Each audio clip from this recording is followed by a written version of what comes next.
And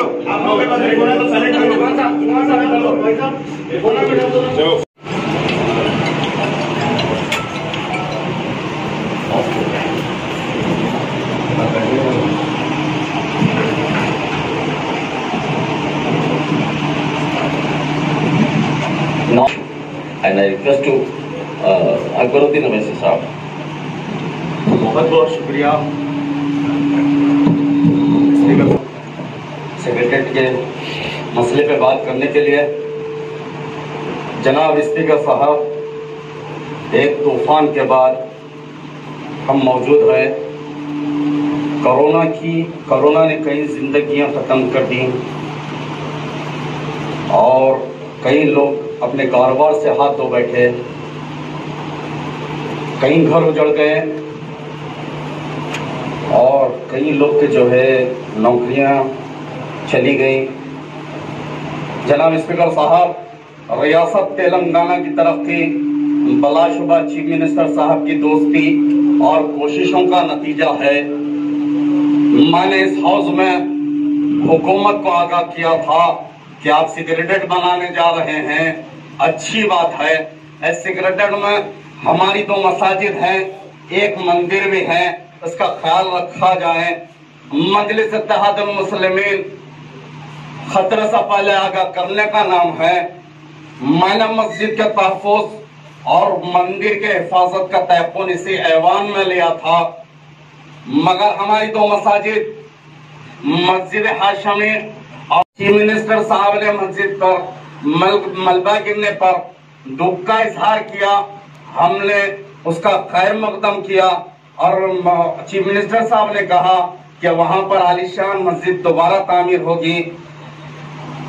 इस वादे पर मजलिस इत्तेहादुल मुस्लिमीन चीफ मिनिस्टर साहब का तहे दिल से खैर मकदम करती हैं। जनाब स्पीकर साहब, मस्जिद हमारी आन और शान से ज्यादा अजीज है। हम भूखे रह सकते हैं, हम मर सकते हैं, हम जान दे सकते हैं, मगर मसाजिद की शहादत को बर्दाश्त नहीं कर सकते। हमारा वजूद हमारी मस्जिदों से जुड़ा हुआ है। इन मस्जिद के ताल्लुक से इसकी हिफाजत की जिम्मेदारी वक्फ बोर्ड पर आयद होती है। वक्फ बोर्ड नाअहलों के हाथ में है। वक्फ बोर्ड सेक्रेटरीट की इमारत की अनधर्म कार्रवाइयों से पहले मुताल्लिका महकमे को लेटर लिखना था, मगर वक्फ बोर्ड इसकी परवाह नहीं की। अगर हमने जहां पर वक्फ बोर्ड अपनी जिम्मेदारियों से फरार नहीं हो सकता, जहां इंजीनियर और काम करने वाले ओहदेदार मुजरिम हैं, वहीं पर वक्फ बोर्ड के लोग भी उतने ही मुजरिम हैं। हम जनाब स्पीकर साहब, इस जबान में मैंने वक्फ बोर्ड की जमीनात और खबरस्तान की हिफाजत के लिए कई बार हुकूमत को तवज्जो दिलाई, मगर अफसोस इस सिलसिले में कोई इक़दाम नहीं हुए। अलेर इनकाउंटर और इस ऐवान में मैंने कई बार मुतालबा किया कि रिपोर्ट सामने लाई जाए अलेर इनकाउंटर पर, मगर अलेर इनकाउंटर में नेशनल ह्यूमन राइट्स ने भी 5 लाख रुपए कंपनसेशन देने का वादा देने के लिए कहा, लेकिन अभी तक उस पर भी कोई इक़दाम नहीं किया गया। मजलिस मुसस्सिल रिपोर्ट का मुतालबा कर रही है, इसको सामने लाया जाए। मस्जिद खाना अंबरपेट की शहादत पर भी मैंने इस ऐवान में बात उठाई थी, बात की थी, मगर इक़दाम नहीं किए गए। नारायणपेट में रात की तारीख में हजरत हुसैन रजी अल्लाह ताला के नाम से मौसूम जो वहां पर अशुरखाना था, रोड की तो उसी के नाम के ऊपर शहीद कर दिया जाता है। हुकूमत वक्फ बोर्ड इसमें भी नाकाम है, लेकिन हमारे जो है चीफ मिनिस्टर साहब ने कहा है कि भाई उस अशुरखाने को भी तरह हटाकर बनाया जाएगा। मजलिस इत्तेहादुल मुस्लिमीन उसका भी खैर मकदम करती है। ये वक्फ बोर्ड जो मसाजिद की हिफाजत और उसकी जायदाद का तहफ्फुज की जिम्मेदार है, जो है नाकाम हो चुकी है, ऐसे नाअहलों को चेयरमैन को फौरन बर्खास्त किया जाए। मजलिस इत्तेहादुल मुस्लिमीन का मुतालबा है। स्पीकर साहब, ये मजलिस इत्तेहादुल मुस्लिमीन खामोश बैठने वाली नहीं है, इसके ऊपर आवाज उठाएगी, एहतजाज करेगी। इसके ऊपर चीफ मिनिस्टर साहब आपको तवज्जो देने की जरूरत है। मजलिस ने मुसलमानों के लिए और रियासत की तरक्की के लिए हुकूमत से ताउन किया।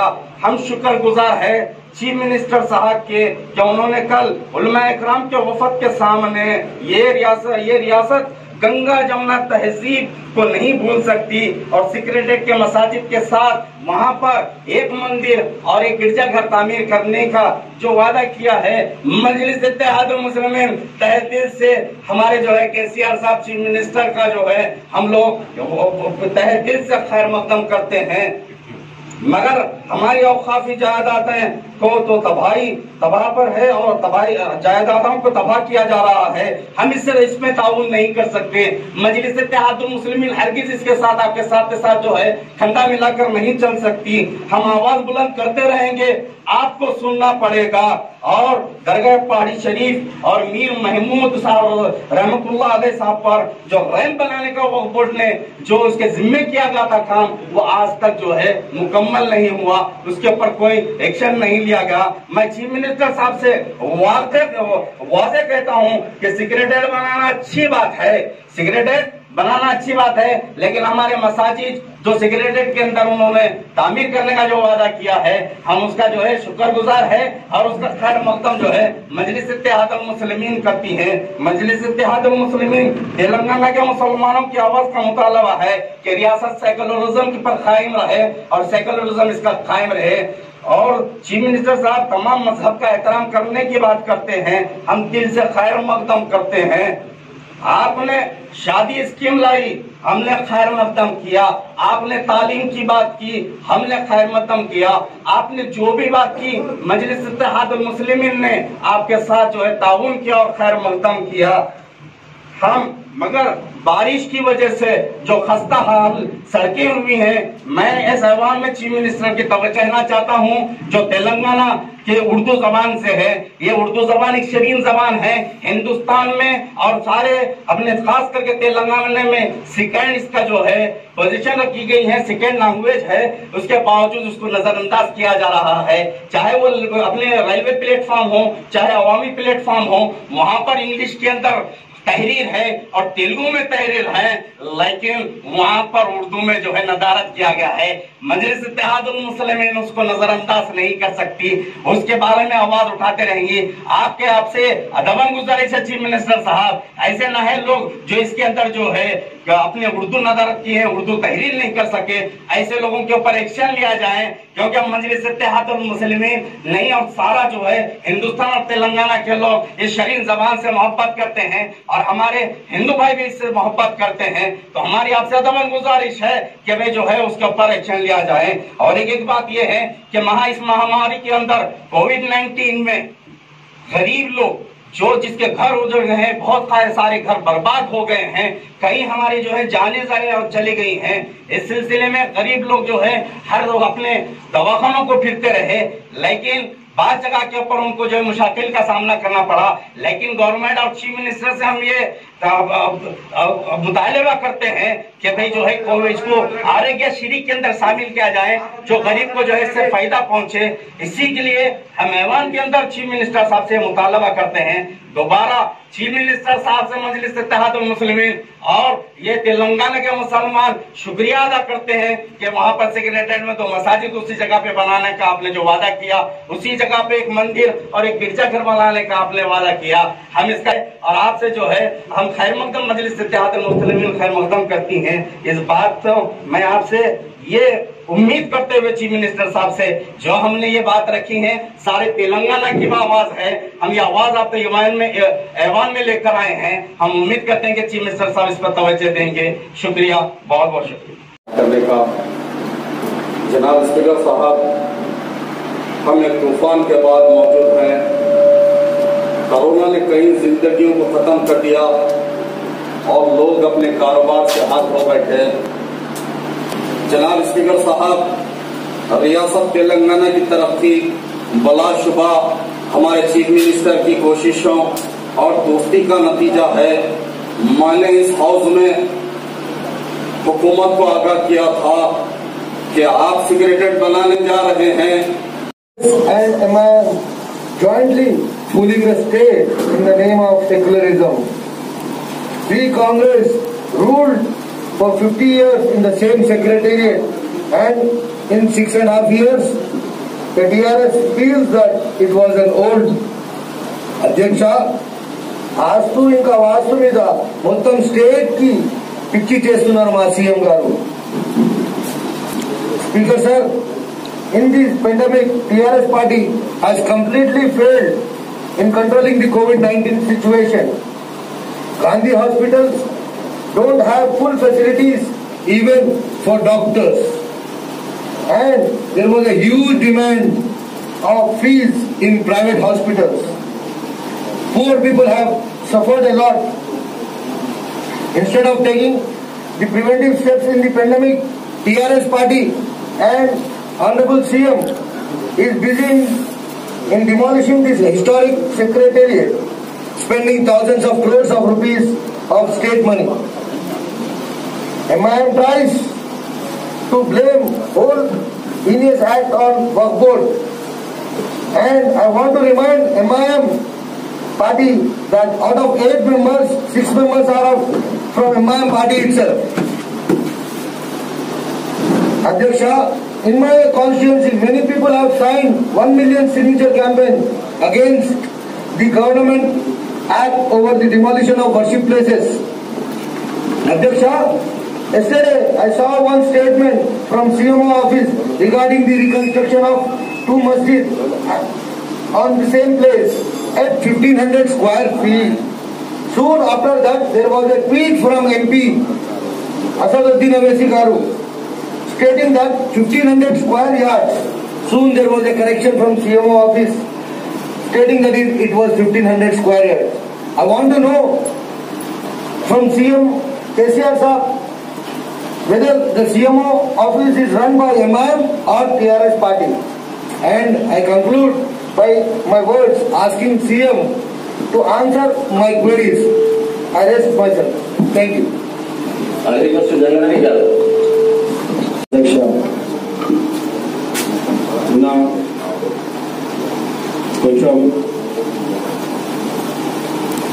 సవాలాలు ఉంది కేసీఎం గారు నుంచి.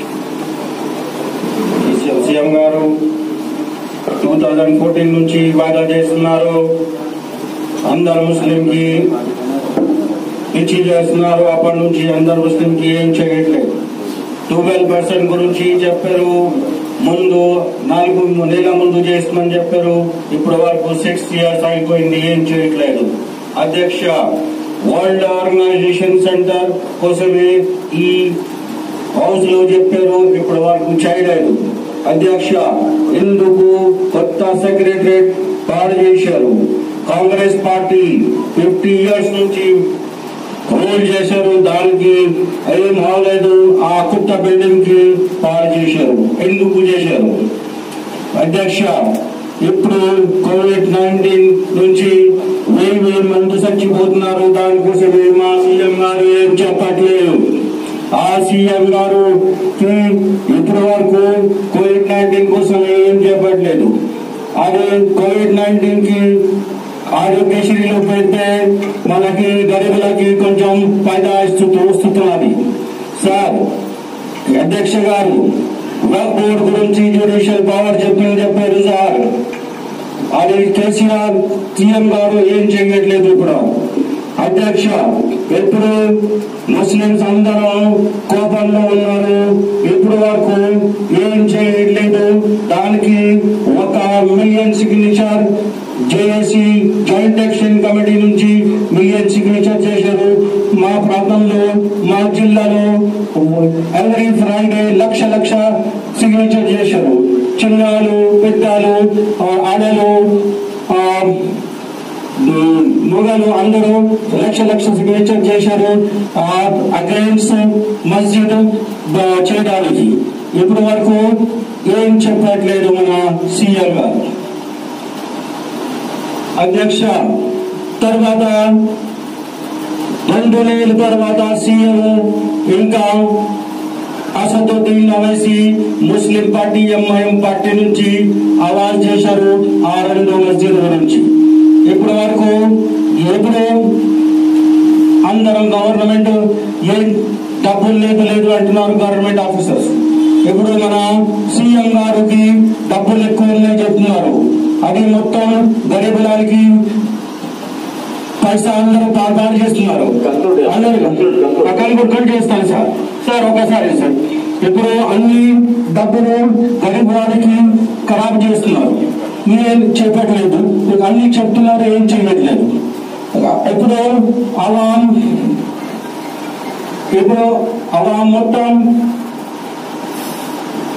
మొత్తం గుస్సాలో ఉన్నారు. ఇప్పుడు వరకు సార్ ఇప్పుడు సీఎం గారు ఏం చేయట్లేదు సార్. ఇది మనకి కావాలి సార్. ఇప్పుడు మనకి ఇప్పుడే కావాలా జవాబు. बीजेपी एमएल साहब राजा सिंह साहब ओनली 3 मिनट्स. अध्यक्ष धन्यवाद, आपने हमको बोलने का मौका दिया. सबसे पहले ये कोविड-19 के बाद पहली ये असेंबली चल रही है. इसमें तेलंगाना के पब्लिक के बारे में सोचने का, पूछने का, सवाल करने का, जवाब देने का छोड़ के ये असेंबली में खाली सेक्रेटरीट की मस्जिदों का जिक्र हो रहा. अध्यक्षा, ये तेलंगाना खाली मंदिर मस्जिद का तेलंगाना नहीं है. पहले तो सेक्रेटरीट तोड़ने की जरूरत क्या थी वो बताना आपके जरिए चीफ मिनिस्टर साहब. उस्मानिया हॉस्पिटल देखे तो पानी में भर गया, जो मेरी कॉन्स्टिट्यूंसी में आता, उसको बनाना छोड़ के सेक्रेटरीट तोड़ के फिर जो है 2 महीने हो गया, एक भी बात नहीं करे चीफ मिनिस्टर साहब. अब कल मजलिस वाले जाके चीफ मिनिस्टर साहब से मिलते बोल दिए मंदिर दोनों जगह मस्जिद बना देता हूँ. पहले आप नक्शा जारी करें, उसमें मस्जिद बाहर थी, फिर आप नक्शा बदल रहे. जैसे ही मस्जिद वाले मिलते आप जगह बदल रहे, नक्शा बदल दे रहे. तो भारतीय जनता पार्टी की डिमांड है कि जो सेक्रेटरीट का नक्शा है, जो बिल्डिंग बन रही वो भी पूरी मस्जिद के वैसा है, वो भी बदलना होगा. आप मस्जिद वालों की बात सुन के जब मस्जिद फिर बना रहे वहाँ पे, तो फिर ये सेक्रेटरीट का जो बिल्डिंग का नक्शा है, जो मस्जिद दिख रहा, वो भी बदलना होगा. भारतीय जनता पार्टी का ये डिमांड है. अध्यक्ष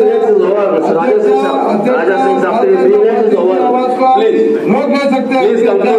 Bharatiya Janata party national party है, सेंट्रल में मोदी वजीर आजम है, आदरणीय मोदी जी की सरकार है. आप भारतीय जनता पार्टी की आवाज आप नहीं रोक सकते. ये मजलिस और टीआरएस की हुकूमत नहीं है. हमारी भी बात सुनना, चीफ मिनिस्टर जवाब देना. मंदिर मस्जिद बना रहे, फिर उसका नक्शा भी बदलो. చూడడం అది మా బాధ్యత. మేము అన్ని కులాల మతాల వాళ్ళకి తెలంగాణ ఒక సెక్యులర్ స్టేట్ గా స్థాపించబడ్డది. మా ఆశల మేరకు తెలంగాణ ఏదైతే స్థాపించబడ్డదో అది సెక్యులరిజాన్ని మేము కాపాడుకోవాల్సిందిగా మేము అందరితో మనవి చేస్తున్నాం. आज हमारे अकबर भाई बहुत गुस्से में बात करें. तेलंगाना स्टेट एक सेक्युलर स्टेट है और गंगा जमुनी तहजीब का स्टेट है. हम सबको साथ लेकर चलना चाहते हैं, हम सबको साथ लेकर चलते भी हैं. सबके सेंटिमेंट्स का हम ख्याल भी रखते हैं. हम हमारी स्कीम्स में हमारे स्कीम्स में हम सबके लिए भी ख्याल रखे हैं और सबको फायदा भी पहुंचाते हैं. तेलंगाना एक गोल्डन रियासत है, जैसा कि आप सब जानते हैं.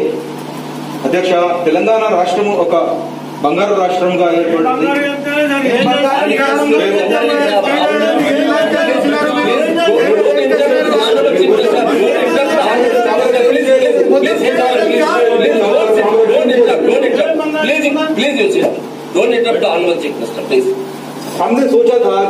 तेलंगाना रियासत एक गोल्डन रियासत है तो उसका सेक्रेटेरिएट भी आलीशान होना चाहिए।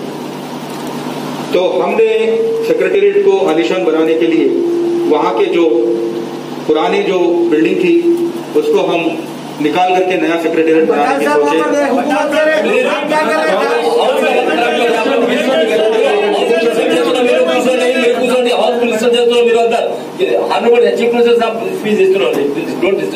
उसको हटाते वक्त तेलंगाना सेक्रेटेरिएट को हटाते वक्त वहां पर कुछ डेब्रीज गिरने की वजह से मस्जिद और मंदिर को थोड़ा सा नुकसान पहुंचा है।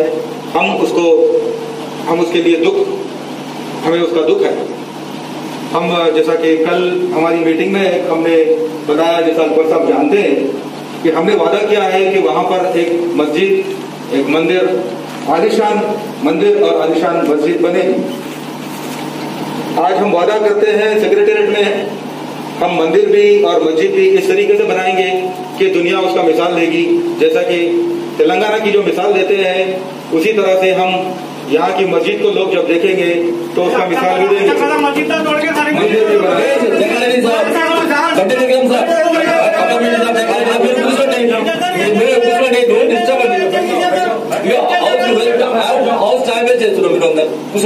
और हम वादा भी करना चाहते हैं अध्यक्ष हम एक वादा भी करते हैं, हम इस सेक्रेटेरिएट को जो बनाएंगे तो मौलानाओं को, बड़े मजहब के बड़े लोगों को हम बुला करके वहां पे बुनियाद भी रखने का हमने सोचा है। और जैसा कि हमने वादा भी किया था, कल हमने वादा किया था, अकबर साहब और इमाम पार्टी जानती है कि हमने वादा किया था कि मस्जिद को और मंदिर को बड़े आलीशान तरीके से हम बनाएंगे। उसके लिए हम हमारे प्लान में जगह भी रखे हैं। मंदिर मस्जिद एक आस्था की जगह है और మేము చెప్పదలుచుకున్నది ఏంటంటే అధ్యక్ష కొత్త సెక్రటరీ ప్రాంతంలో తమకు కూడా మందిరం కావాలని సెక్రటేరియట్ లో క్రిస్టియన్ కమ్యూనిటీ కూడా కోరింది। కావున మేము సెక్రటేరియట్ లో ఒక చర్చ్ కూడా కట్టాలనుకున్నాము। हमने सोचा है कि एक सेक्रेटेरिएट एक नमूना बने सेक्युलरिज्म का, वहां पर हम एक मंदिर, मस्जिद और चर्च भी बनाने का वादा करते हैं और हम उसको इस तरीके से बनाएंगे कि दुनिया उसका तारीफ करेगा और सेक्युलरिज्म के मायने जो है यहाँ तेलंगाना स्टेट से समझा जाएगा।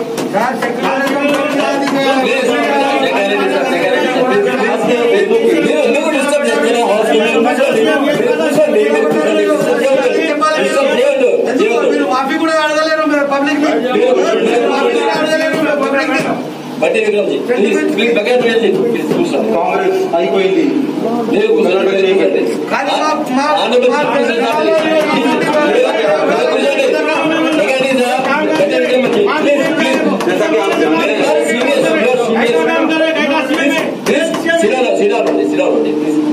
जैसा कि उर्दू के बारे में जो बात आया है, उर्दू एक अजीम शान जबान है और जैसा कि हमारे अकबर साहब जानते हैं हमने 12 से 15 उसके लिए नौकरी भी हमने रखा है, हमने अपॉइंट किया है ट्रांसलेटर्स को 12 से 15। ये एक मीठी जबान है उर्दू और उर्दू के लिए हमने जो भी कमिटमेंट किया है हम वो उर्दू के लिए करेंगे और उर्दू के बेहतरी के लिए भी हम काम करेंगे।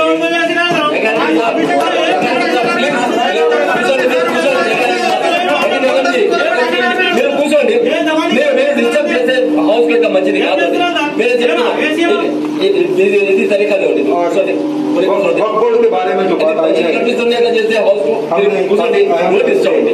बोर्ड के ताल्लुक से लिए है, वक्फ बोर्ड के लिए हमने कमिश्नरेट का वादा किया था और हम काउंसिल ऑफ मिनिस्टर्स से बात कर रहे हैं, उसका हमने इजलास बुलाया है। हम अकबर साहब से कहना चाहते हैं कि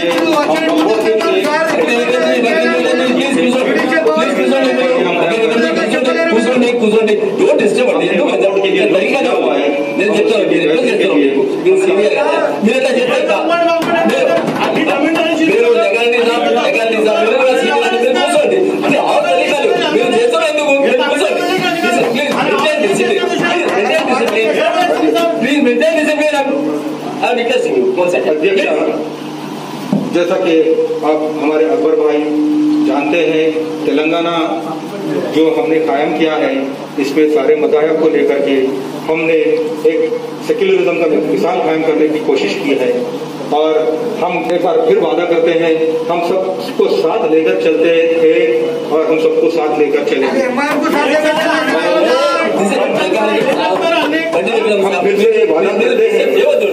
honourable chief minister of speech ఇస్తున్నారు, మీరు ఇట్లా చేస్తే ఎట్లా? మంచి తరీకా हम फिर से वादा करते हैं कि सेक्रेटेरिएट बिल्डिंग में एक आलीशान मस्जिद, मंदिर और चर्च बनेगा। ये हमारे प्लान में है। हम बिल्कुल भी जो है सेक्युलरिज्म के खिलाफ हम नहीं जाएंगे। सेक्युलरिज्म हमारा जो है हमारे बुनियाद है तेलंगाना का। Thank you.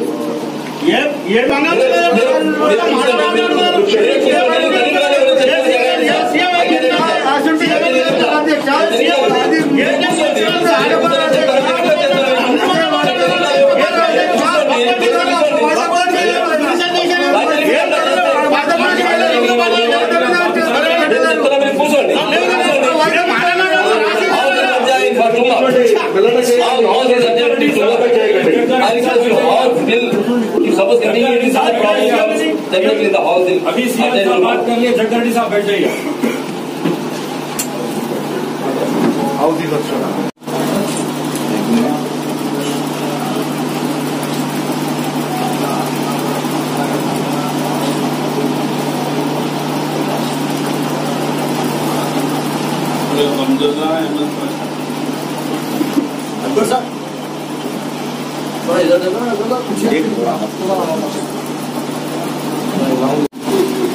पोजीशन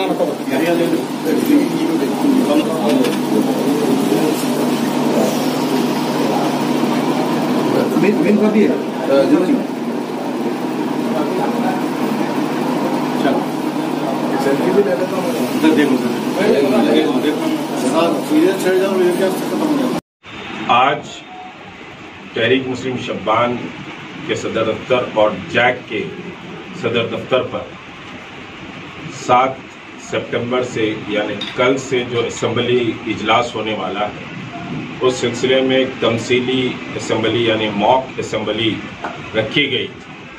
और कल जो वफद चीफ मिनिस्टर से मुलाकात किया और मसाजिद के ताल्लुक़ से जो बात किया, उस सिलसिले में बहरहाल आज एक असम्बली में क्या होने वाला है वो समझिए कि आवाम के सामने लाने के लिए आज ये मॉक असम्बली रखी गई थी। और असम्बली में भी यकीनी तौर पर एक तमाशा तय हुआ है स्क्रिप्ट के तहत। वो स्क्रिप्ट हम समझिए कि आज यहाँ पेश किए। जो मुलाकात भी उस सिलसिले में कल बहरहाल बहुत सारी बातें आ चुकी हैं। बुनियादी बात यह है कि असम्बली के इजलास में चीफ मिनिस्टर को मुसलमानों से मसाजिद की शहादत पर, कुरान की बेहुरमती पर माफ़ी मांगना पड़ेगा। नंबर 2 ये कि अगर चीफ मिनिस्टर वाकई सेकुलर हैं और चीफ मिनिस्टर दयानतदार हैं मसाजिद उसी मकाम पर बनाने के लिए, तो कल ही वक्फ बोर्ड के हवाले वो ज़मीनात कर दी जाएं और वक्फ बोर्ड वहां पर फौरी नमाज पढ़ने का इंतज़ाम करे। इससे हुकूमत की दयानत भी मालूम होगी, दयानतदारी भी, और जो वफद मुलाकात करके समझिए कि बहुत बड़ी कामयाबी तस्वुर कर रहा है, उसके भी रिप्रेजेंटेशन का कितना असर है वो मालूम होगा। वक्फ बोर्ड के हवाले ये ज़मीनात की जाए, क्योंकि ये ज़मीनात अंडर वक्फ बोर्ड समझिए कि नोटिफाइड वक्फ है।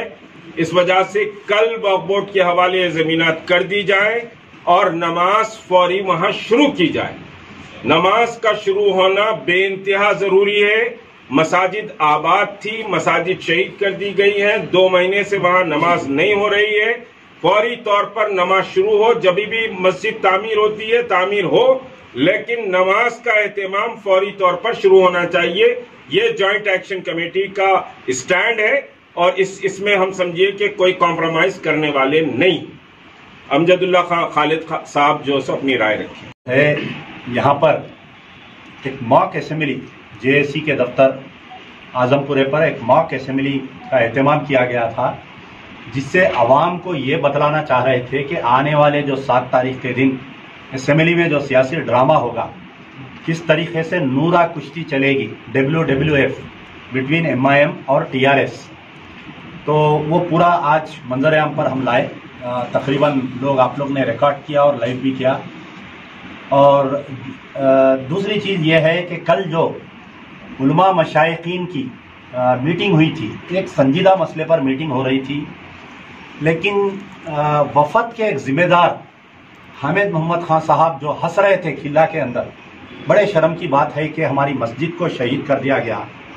एक जालिम हुक्मरान के सामने जब हम गए थे तो कुछ सख्ती से कुछ ऐसा एहतजाजन तौर पे कम से कम वो वफद के लोग काली पट्टी बनकर अगर जाते कम से कम चीफ मिनिस्टर के सामने, तो कुछ तो इज्जत रहती मुसलमानों की।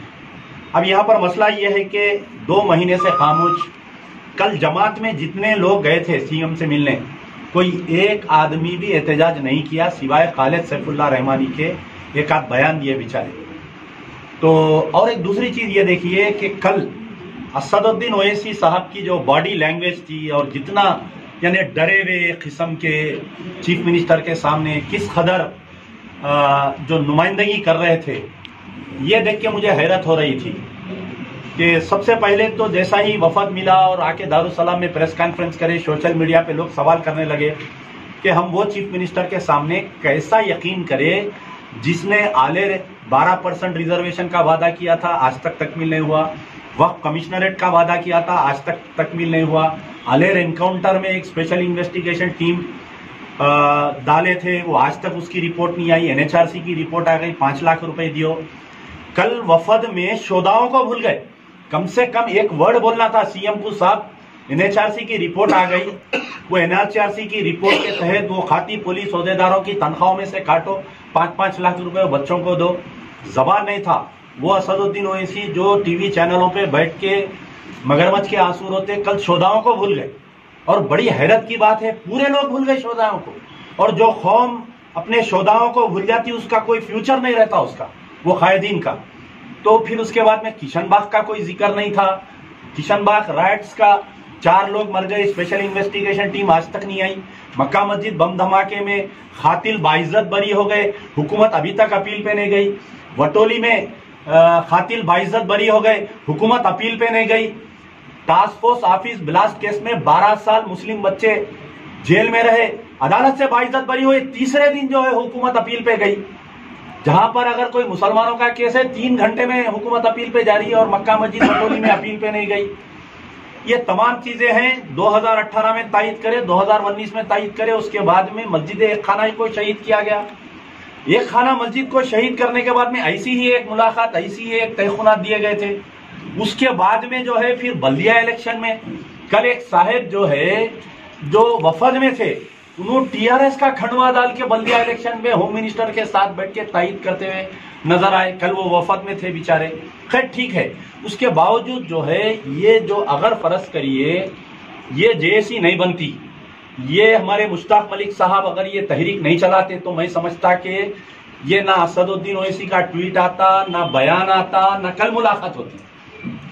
अब यहाँ पर एक मेन चीज ये है कि असदुद्दीन ओवैसी साहब हैदराबाद से फ्री होना चाह रहे हैं। ये मसले को दबा के, ठंडा करके, पानी छिनक के ये आग को बुझा के ये बिहार के इलेक्शन में जाना चाह रहे हैं। और आने वाले 22 तारीख के दिन उनकी बेटी की शादी में सीएम को दावत देने के लिए, अगर ये मस्जिद का मसला हल नहीं होता, उन्होंने सीएम को दावत देते, तो लोग पूछते, सवाल करते कि भाई तुम कैसा दावत दिए। अगर नहीं देते तो फिर टीआरएस की और एमआईएम के इख्तिलाफात होते। तो ये मसले को बिहार जाने के लिए, हैदराबाद में एहतजाज को ठंडा करने के लिए एक मकर और फरेब की जाल बिछाई गई है कल। और हमारे उलमा मशाइखीन जो है दोनों भाइयों में इरगमान हो गए। ये लोग ऐसा बैठ के बेचारे ऐसी बयान दे रहे थे, ऐसा अफसोस हुआ, इतना बड़ा कद्दावर शख्सियत बैठ के कल दारुसलाम में नरम अंदाज में वो हम बात कर लिए हैं, हम तयखुल ले लिए हैं। तो हमको कोई भरोसा नहीं है चीफ मिनिस्टर के ऊपर, हमको कोई, जब तक वहां पर मस्जिद का अमली काम चालू नहीं होगा। अब आप तस्वुर नहीं कर सकते कि ये पैलेस में मस्जिद को कैसा डिजाइन करेंगे, कैसा बनाएंगे, कैसा करेंगे। आप प्लान आप गवर्नमेंट की वेबसाइट पे डाल दो ना भाई, दोनों मस्जिदों का डिमार्केशन करके 750 गज 750 गज मस्जिदों का नक्शा भी दे दो, आप तामीर चालू कर दो। जैसा मुश्ताक भाई बोल रहे हैं कि इमीडिएट नमाज चालू करो, होना तो ये चाहिए था कि कल जैसा ही मीटिंग हुई, मीटिंग में से उठ के पूरे प्रगति भवन से अगर सेक्रेटेरिएट जाते ये लोग पूरे जने, तो वाकई अमजदुल्ला खान सलाम करता, जेएसी के पूरे लोग सलाम करते। इख्तलाफात होंगे आपको, जेएसी के कुछ लोगों से इख्तलाफात होंगे, अमजदुल्ला खान से इख्तलाफात होंगे, मुश्ताक मलिक से इख्तलाफात होंगे, नहीं बुलाए नहीं लेके गए कोई ठीक नहीं है।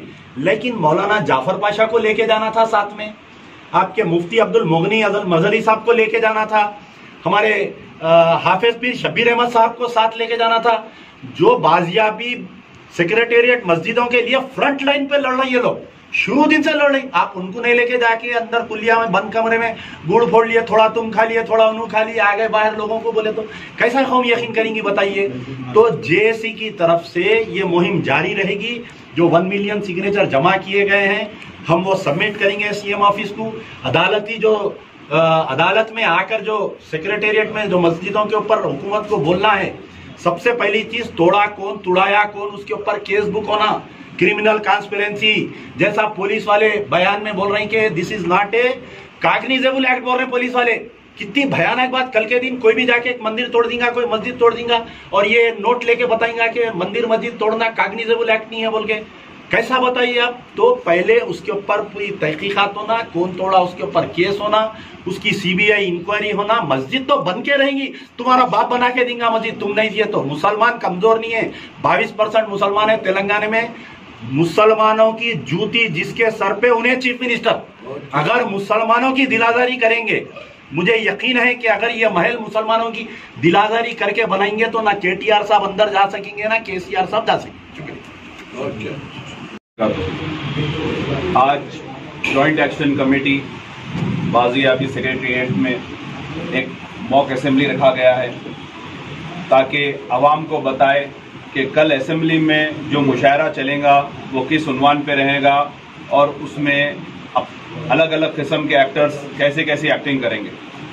ये बात हकीकत है कि आवाम की कामयाबी से, आवाम के सिग्नेचर कैंपेन से, आवाम की बेदारी से कल चीफ मिनिस्टर से मुलाकात हुई। और अगर चीफ मिनिस्टर से मुलाकात हुई, जो लोग गए वही लोग बयान आके दिए। आप जब चीफ मिनिस्टर से मिलने गए तो चीफ मिनिस्टर का काम था उलमाए दीन मशाकीन को बिठाकर खुद प्रेस कॉन्फ्रेंस करते थे। जो आदमी एप्लीकेशन लेके जाता है वही आदमी ऑर्डर कॉपी बोलता है, तो समझने की बात है। और ये सोचिए आप लोग, सिर्फ असेंबली स्टार्ट होने से 1-2 रोज पहले ही आपको ये बताया जा रहा है कि चीफ मिनिस्टर वहां पे बना देंगे। चलिए बना देंगे, चीफ मिनिस्टर साहब बोल रहे हैं, उसका फाउंडेशन स्टोन की क्या जरूरत है आपको? आप इमीडिएटली वहां पे नमाज चालू करा दीजिए। और कस्टोडियन उसका वक्फ बोर्ड है, आप कोई, मैं जितने लोग गए उनसे फर्दन या फोन करके या पर्सनल मिलके सवाल करूंगा। बाहैसियत मुसलमान मेरा फर्ज है, मैं उनसे पूछूंगा आप हमारे रिप्रेजेंटेटिव बन के गए, वहां पे आंख में आंख दिला के आप चीफ मिनिस्टर से बात करें, क्या क्या सवालात करें आप। हामिद मोहम्मद खान की खुशी बर्दाश्त नहीं हो रही थी उनको कि चीफ मिनिस्टर के सामने बैठे हुए।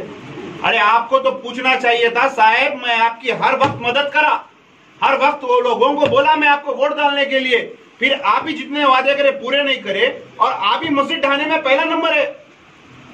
केस क्यों नहीं बुक हुआ? असदुद्दीन ओवैसी साहब खुद ठहर के बोले कि कॉन्ट्रैक्टर पे या जो भी जिम्मेदार रहते उस पे केस बुक कराना। क्यों बुक नहीं कराया ओवैसी साहब? या आप बोल दीजिए फलाना आदमी जाके केस बुक कराना, बराबर वही आदमी जाके बोलेगा। और कल हमारे पीर शब्बीर साहब नहीं गए, जाफर हुसैन पाशा साहब नहीं गए, मौलाना जाफर पाशा नहीं गए और हमारे मुगनी साहब नहीं गए। ये लोग लास्ट टाइम गए थे, देख लिए ये लोग कि चीफ मिनिस्टर क्या बोला और क्या करने वाला है।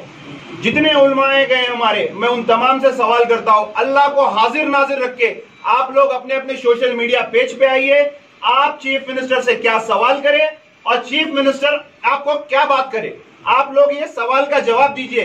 या नहीं बच्चों को चॉकलेट दिए जैसा आप लोग चले गए, आपको चॉकलेट मिल गया आ गए, ऐसा नहीं होगा, क्योंकि ये मजहबी मामला है, सियासत का मामला नहीं है, अल्लाह को राजी करने का मामला है। वो हो गया। आप इससे पहले गए एक खाना मस्जिद के लिए, एक खाना मस्जिद क्यों नहीं है वही भाई, अब तक कंस्ट्रक्शन क्यों नहीं हुआ, क्या रुकावट है? कल चालू करा दीजिए आप, एक खाना मस्जिद का काम कल चालू करा दीजिए आप। हाँ, जिलालगुड़े में एक मस्जिद चले गई, यहाँ कब्रस्तान मस्जिद चले जा रही। केसीआर पे भरोसा करे तो कैसा करना? एक भी चीज जो केसीआर वादे करे, एक भी चीज उन्होंने क्या इंप्लीमेंट करे बताइए आप।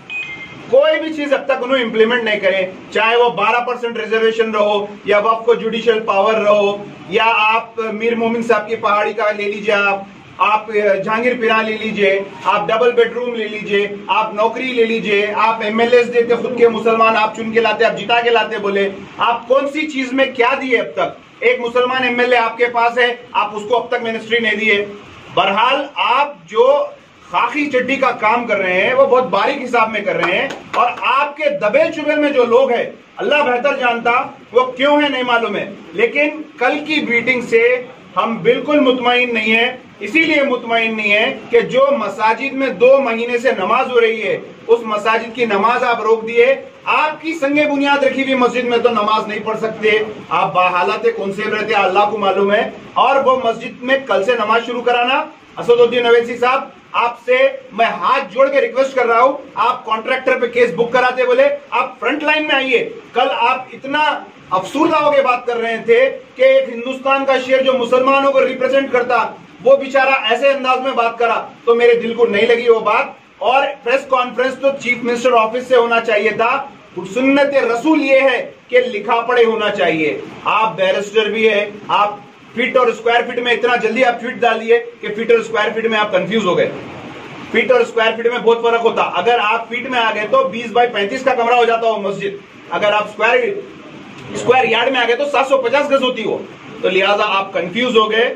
इंशाल्लाह मंदिर भी बनाइए, वहां पे मस्जिद भी बनाइए, चर्च, गुरुद्वारा, और आप जो बना सकते बनाइए, लेकिन हमारी मस्जिद वक्फ की जायदाद थी, हमारे को वही होना है जितने पे थी, जहां पे थी, जैसी थी वही होना है। इंशाल्लाह हमारी जुस्तजू कंटिन्यू रहेगी, कोई लोग रुकने वाले नहीं है। आप जहां जहां जाना है इस मामले को ठंडा करने के लिए नहीं होगा। आप जिलालगुड़े की भी मस्जिद का आप कल ऐलान कर दीजिए, वहां पे भी संगे बुनियाद कब रखेंगे, कब बनेंगी, कोई चीज का हम पीछा छोड़ने वाले नहीं है। अल्लाह सुब्हानो तआला हमको बाहैसियत मुसलमान दुनिया में पैदा करा, हम बराबर इस्लाम के लिए, बराबर मुसलमान के लिए, बराबर हक के लिए, बराबर मुल्क के लिए काम करेंगे। शुक्रिया, अस्सलाम वालेकुम।